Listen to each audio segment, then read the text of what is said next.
la motivazione principale di questo convegno, voi avete visto un titolo un po' forte, ma è l'attacco al reddito familiare di questo, non solo di questo governo di scappati di casa. Stasera, come vedete un po' alla volta la sala si riempirà. Perché questo convegno? Perché ragionare sul reddito familiare diventa, è un convegno che volevo fare, pensate, ancora 20-25 anni fa, quando militavo nella DC. Noi sappiamo molto bene come il reddito familiare sia l'integrazione di poche entrate e di molte spese. Quali sono le molte spese? Quelle fisse, guardo Paolo Vezzuto, quando eravamo in giunta comunale insieme, e nel fare l'assessore ai servizi sociali nel secolo scorso ancora, anche il millennio scorso, ricordo nel fare l'assessore ai servizi sociali, che è un pugno nello stomaco per chi non l'ha mai fatto, vi assicuro. Il grande problema del reddito familiare è ovviamente, con l'allargamento dei servizi a tutte le famiglie, è il pagamento delle bollette. E le bollette chi le emetteva? Chi ovviamente distribuiva i servizi. C'è il gas che sta, il segnale dell'allarme che ha aperto il gas. Guarda caso, le bollette sono emesse nella nostra provincia, nel nostro comune, tutte da società pubbliche. Tutte da società pubbliche. Questo lo dico perché nella intenzione, nell'opinione di molti utenti, dice, beh, società pubblica, il comune, se possono uno sconto me lo fanno, non applicano tariffe quasi estorsive, è in parte così, ma molto spesso non lo è. Però il servizio pubblico è un servizio importante, e questi, vorrei ricordarvi, se ne dimentico qualcuno sarei felice di essere aiutato. Cosa fanno questi servizi pubblici nel nostro comune, ma in buona parte anche nei comuni di tutte le intere province? Si occupa di gas la dottoressa Folchini, si occupa anche di luce, perché lei vi spiegherà dopo che ASM Set distribuisce anche la corrente elettrica. Si occupa di smaltimento dei rifiuti, organizzazione, smaltimento e conferimento dei rifiuti solidi urbani, della potabilizzazione delle acque, potabilizzazione e distribuzione, cioè l'acqua che beviamo viene da società pubblica, in questo caso Veneto Acqua. Abbiamo fra noi anche il capogruppo in consiglio comunale della Lega, Michele Aratusini, e lo salutiamo con molta simpatia. Il sistema pubblico si occupa anche di gestione dei farmaci, perché la nostra azienda comunale ha anche la distribuzione dei farmaci. Si occupa della gestione del verde, si occupa delle pubbliche affissioni, si occupa di strade pulite o di strade più o meno pulite, si occupa anche, non dico purtroppo, cioè dico purtroppo, anche se purtroppo per alcuni aspetti sì e no, di onoranze funebri. Quindi tutti i nostri servizi, quasi tutti i nostri servizi sono pubblici. Come si ragiona? Se sono pubblici, devono rispondere solo alle leggi del mercato? Probabilmente no, non di tutte, probabilmente sì per alcune. Almeno l'equilibrio fra tariffe e gestione di quella società. Nella nostra provincia ci sono quasi 1000 dipendenti all'interno di queste società. Stiamo parlando, è tutto società pubblica. Chi sono i soci? I comuni. Dal comune di Rovigo al comune di Calto, che è il comune più piccolo della provincia, che ha poco meno di 800 abitanti, non siamo neanche a 750. E come mai della gestione pubblica, però l'amaro in bocca è la gestione pubblica di queste società è al meglio, è al peggio. Una volta, in un prossimo incontro, magari potremo ragionare sul fatto che la privatizzazione potrebbe ampliarsi, stare più sul mercato. Però noi dovremmo, visto il titolo del convegno, ragionare soprattutto sul fatto che, incidendo sul reddito familiare moltissimo, queste società devono, essere gestite al meglio per poter incidere, una serie onorevole, per poter incidere il meno possibile sulle tasche delle famiglie. Mi veniva da sorridere a pensare che quando avevo qualche mese in meno, facevo il capo dei giovani democristiani in provincia di Rovigo e mi domandavo: ma quali sono i problemi dei giovani? E allora mi guardavo chi mi faceva questa domanda, che dicevo: ma veramente i problemi dei giovani sono i problemi di tutti?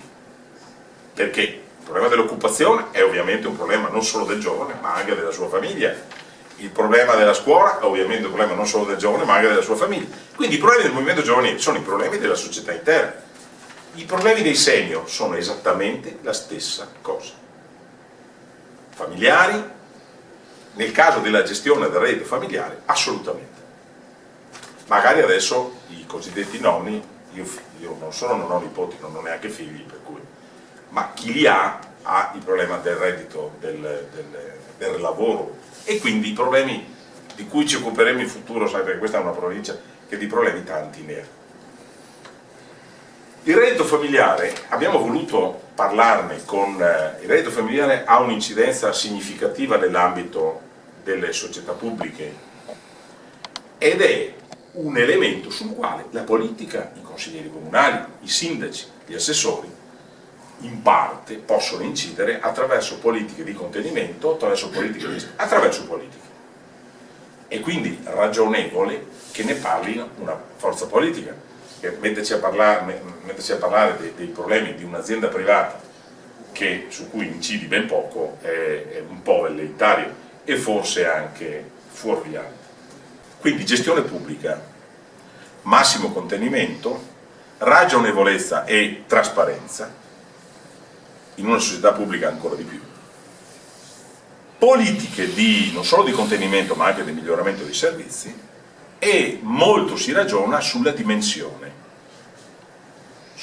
delle società, sull'accorpamento delle società, sulla dimensione ideale. Deve essere tanto grande, deve essere tanto piccola, quale modalità di servizio dà, eccetera. È il vecchio dibattito sulle municipalizzate, che non ci sono più, ma ci sono le società che hanno sostituito le municipalizzate, ma essendo società pubbliche ovviamente è il bene pubblico, l'interesse pubblico il faro riempiente le modalità di incontro. Ma il vero problema è questo per il futuro.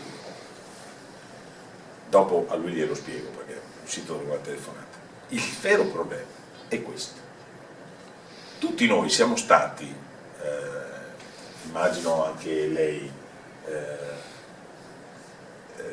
l'estate scorsa, la primavera e l'estate scorsa, siamo stati occupati nel leggere i giornali da una significativa querela, che era la società acquedottistica della Bassa Padovana e la società acquedottistica dell'intera provincia di Rovigo si dovevano fondere. C'è stata una proposta da parte dei Basso Padovani, il centro servizi era il nome della società, quella di Rovigo si chiamava Polesine Acque. Questa proposta mirava il termine magico è ottimizzare e razionalizzare. all'inizio sembrava fosse una cosa che non si faceva, poi invece vi è stato un rapido stormir di fronda e un cambiamento di opinione per strada. Sulla via di Damasco avvenne un cambio di opinione da parte del sindaco di Rovigo, il quale cercò l'Oriente guardando verso destra e trovò l'Oriente invece guardando verso sinistra. Questa è ovviamente una battuta, ma comunque cambiò idea.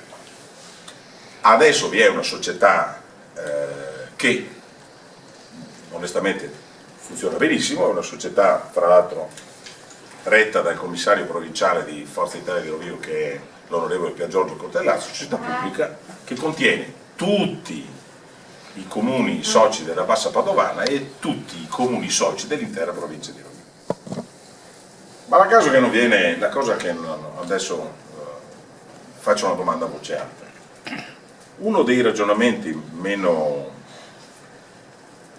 un po' ipocriti che si stanno facendo è questo. È il segreto di Pulcinella, nel senso che tutti ne parlano, ma nessuno appalesa, non si esce dal serpente che viaggia sotto le foglie.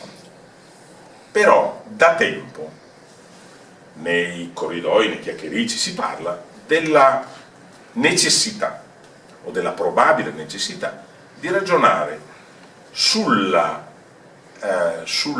affidare parte dei servizi delle società di cui vi ho parlato ad una grande società pubblica della regione Emilia-Romagna che si chiama HERA, H-E-R-A, società che è già presente nel Veneto, grossissima società. Per carità, personalmente, ma credo che nessuno abbia nulla a che osservare negativamente. Quello che non va bene è che se ne parla in modo anniscosto, per sentito dire, se ne ragiona in modo più o meno allusivo, mentre per coloro che sono reali fautori di questa proposta sarei felicissimo se uscissero esprimendo un'opinione così che i soci, ma soprattutto i padroni dei soci, che sono gli elettori, perché se i soci sono i comuni, è chiaro che gli elettori, ma che il dibattito pubblico si arricchisca di come posso dire, di varie voci che concorrono a far prendere, nell'eventualità di questa proposta, ma non sono Pinocchio, nel senso che non mi viene il naso perché la proposta c'è, così che ci sia una discussione pubblica, magari anche lunga, settimane, però si ragioni su questo a ragion veduta, perché si tratta di una grande società, enorme, e quando le società sono grandi, in realtà i soci pubblici contano poco, contano i grandi manager, ma anticiperei parte del dibattito. Quindi il mio appello di oggi non solo alla politica ma anche alle pubbliche autorità è: se qualcuno ha elaborato, non in una segreta stanza, ma o se l'ha elaborato in una segreta stanza, lo tiri fuori l'idea, soprattutto tiri fuori l'idea e se possibile anche i fattori positivi su questo, perché per affrontare un problema di questa natura bisogna che ci siano i tempi necessari per poterlo affrontare, approfondire, per poi far scegliere ai nostri rappresentanti in modo completo il sì o il no, il forse o il rinvio, in modo consapevole, perché l'unica cosa su cui sarei proprio arrabbiatissimo se accadesse è che si leggesse un blitz fatto da rappresentanti indiretti delle società in modo capzioso, perché trattando di società pubblica uno del suo fa qualche cosa, ma siccome è una cosa importantissima, sapete, importantissima, perché si tratta della qualità e della modalità con la quale questa provincia prosegue. I prossimi convegni li faremo sullo sviluppo economico e sulle caratteristiche di questa provincia, però vorrei ricordare a tutti, e ho chiuso questa breve introduzione, vorrei ricordare a tutti che come provincia di Rovigo, come Polesani, siamo entrati in un tunnel che sarebbe bene ci fosse uno sforzo generale per farne uscire in positivo. La provincia di Rovigo, che una volta aveva 245.000 abitanti, adesso ne ha quasi 230.000. Negli ultimi 9 anni abbiamo perso quasi 10.000 residenti. I ragazzi approdano ad altri lidi e ad altre nazioni. Con la Brexit è probabile che ci sarà un rallentamento verso Londra e dintorni, ma comunque. Quindi è evidente che questa provincia qui ha bisogno che la politica la svegli e gli dia grandi protagonisti, gli dia dei luoghi dove poter ragionare sul programma con idee da poter realizzare. Nel senso che di fuoco ce n'è molto, di carne al fuoco ce n'è più del fuoco. Quindi è evidente che luoghi come questi si prestano perfettamente per approfondire temi, questioni e obiettivi. Io ho finito, la questione è una questione importante e quindi l'appello, fra l'altro non infingardo e neanche ipocrita da parte mia, è ci sono persone, amministrazioni, dirigenti, ci sono soggetti che hanno questa idea. Benissimo, la appalesino, ci dicano, così cominceremmo a ragionare, magari proponendo anche miglioramenti o peggioramenti, cioè se non si discute non si migliora il prodotto. E così facciamo esattamente il contrario di quello che sta facendo questo governo, ripeto, di scappati di casa e di senza fissa dimora, perché solo degli scappati di casa senza fissa dimora pensano che un Parlamento liberamente eletto discuta la legge più importante di un intero anno, che è la legge finanziaria, con i capitoli di bilancio, e siccome che ha messo il voto di fiducia, i parlamentari siano solo dei burattini che alzano la mano, con mangiafuoco che tira i fili, perché presentarsi lì e proporre la manovra finanziaria e non ci sia nessuno, sapendo che poi nelle commissioni alcuni problemi si affrontano, altri no, e nell'aula parlamentare non è possibile discutere per migliorare, questo è un affievolimento del sistema democratico vero.